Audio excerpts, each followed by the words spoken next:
Is your wife or your girlfriend or your long-term partner tired of your love sausage? Well, in today's video, I'm going to show you how to prevent bedroom boredom and get things sparked up in the bedroom, in the love sack, once more. All right, let's get stuck into it.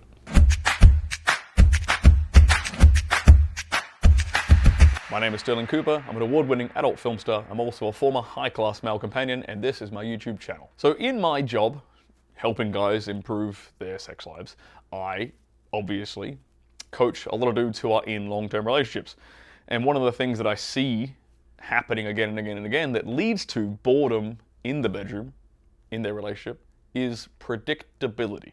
So the first thing I'm going to tell you guys to do is to stop being so goddamn predictable. And specifically, stop scheduling your love life. This is one of the worst pieces of advice that the mainstream society sort of perpetuates for fixing relationships. Schedule date night. When the kids are asleep and you've hired a babysitter, that's when you're gonna...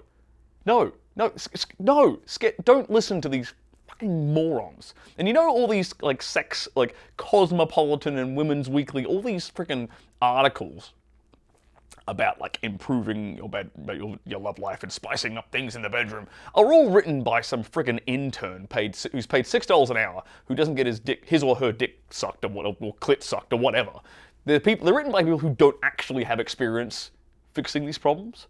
So ignore their advice and listen to me instead, okay? So the last thing you want to do is schedule in date night. The last thing you want to do is schedule in your sex life, as in Friday nights or Wednesday nights. It's like after our favorite TV shows when we have sex, because it's the only time we have for it. Predictability is the enemy of passion. I need you to remember that phrase. Predictability is the enemy of passion. So, what's the antidote to predictability? Well, it's called spontaneity. Be more spontaneous in when and where you express your lust to your partner, when and where you try to manifest that lust. So, what might that mean practically? It means be more spontaneous in the times and the places that you choose to initiate sex. And look, maybe things have gotten so boring in your love life that they will be even resistant to that initially. But persistence, and keep doing it. Make you spontaneously hitting on them and spontaneously trying to fuck them in random places and times, make that the norm. That should be more normal than Wednesday night, date night, right? So, practically what does this mean? This means sex in the car.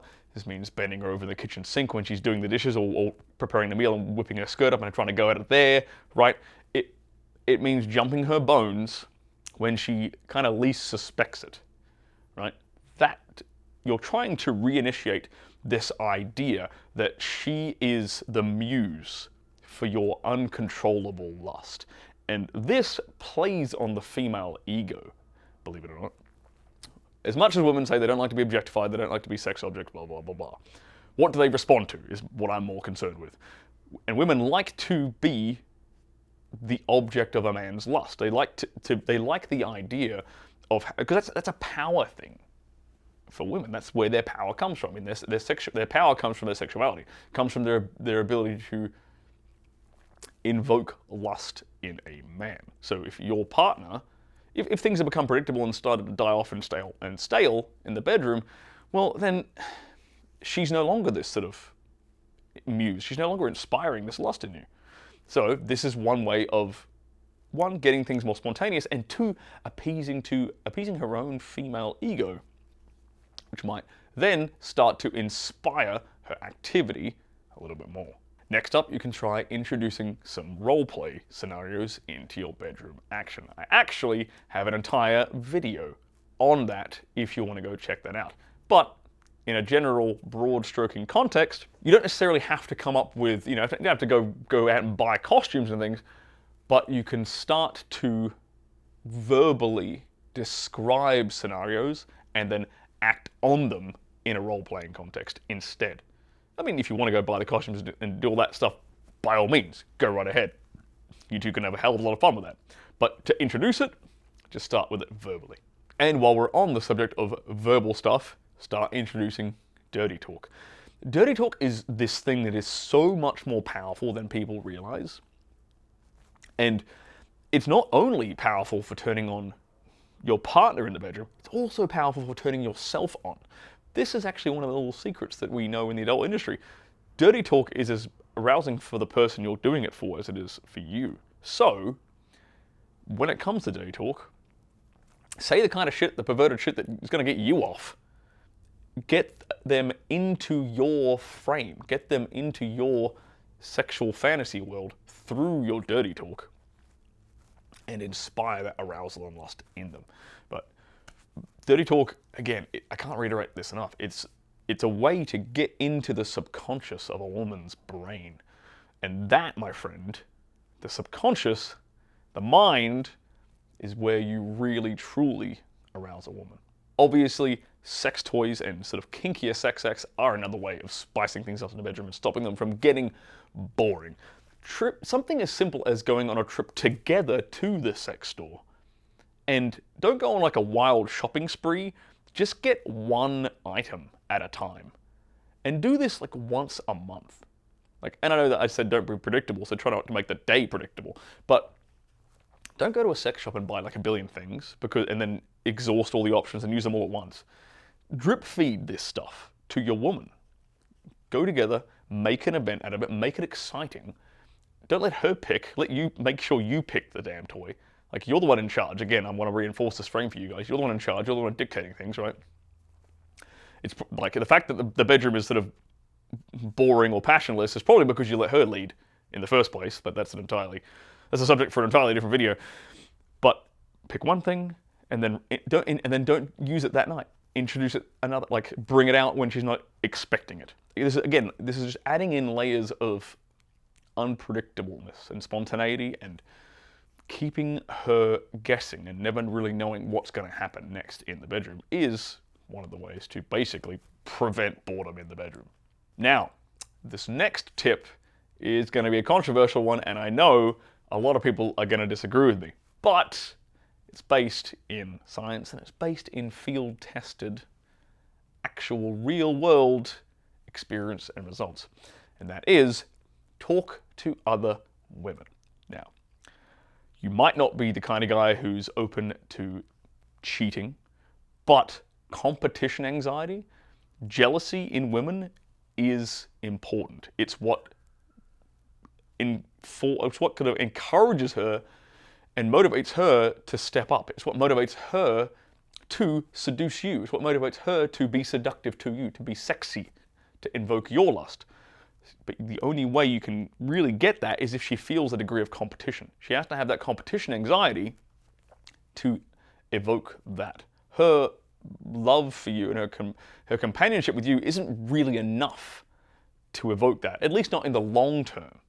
So, if you don't want to go out and cheat, okay, fine, I can kind of respect that. We can have a discussion about that later on. Instead, don't resort to porn, because porn just wastes away all that fucking energy of yours. It wastes away that lust. So instead, what's the way around this? Talking to women. Flirt with every goddamn woman you see. Flirt with a waitress. Flirt with women in your everyday life. Flirt with women on the street. Talk to women, even if you're in a relationship. Keep that muscle, keep that muscle strengthened. Keep that tool sharp, And that in and of itself, she will kind of detect that you have the ability and exercise the ability to flirt with other women. You're not cheating, but there's always the option there. There's always the anxiety in her hindbrain, which will keep her trying to drain your balls. This is undeniable. Of all the guys that I know who are in long-term relationships, they keep that, that flirtatious muscle sharp. They keep talking to other girls. They keep their competition anxiety high. Their women are constantly trying to drain their balls so that they don't have the energy to go out and cheat on them. This is a really observed phenomenon amongst dudes who have options. So, another way that you can kind of trig this and kind of cheat this is go to the strip club. It keeps your arousal levels high, keeps you around other women, and you come home smelling of perfumes and the female hormones and things like that. Or if she's the kind of girl who's bisexual, or you've introduced that bisexuality to her, bring her along to the strip club. and like have her pay for a lap dance on you. Like reinforce this idea that she has to earn and keep her place. It doesn't sound like a good thing. It doesn't sound nice, I know, because we've been brought up in this friggin' Disney culture. This romance novel, this Disney hallmark culture of, women, which basically reinforces the female imperative. But a happy relationship is one in which the woman is fighting to keep her position with her man. If you guys don't, are kind of hesitant to this idea, you don't believe me, I'm not telling you to go out and cheat necessarily, but you got to try and instill that competition in her, because that, my friends, is going to keep things interesting in the bedroom. It's going to keep the spark there, and I guarantee it will. Now, I mentioned before not to waste away your energy on pornography. However, there is one context, there's one situation where watching naughty movies can benefit you in your relationship. Find out about it right here.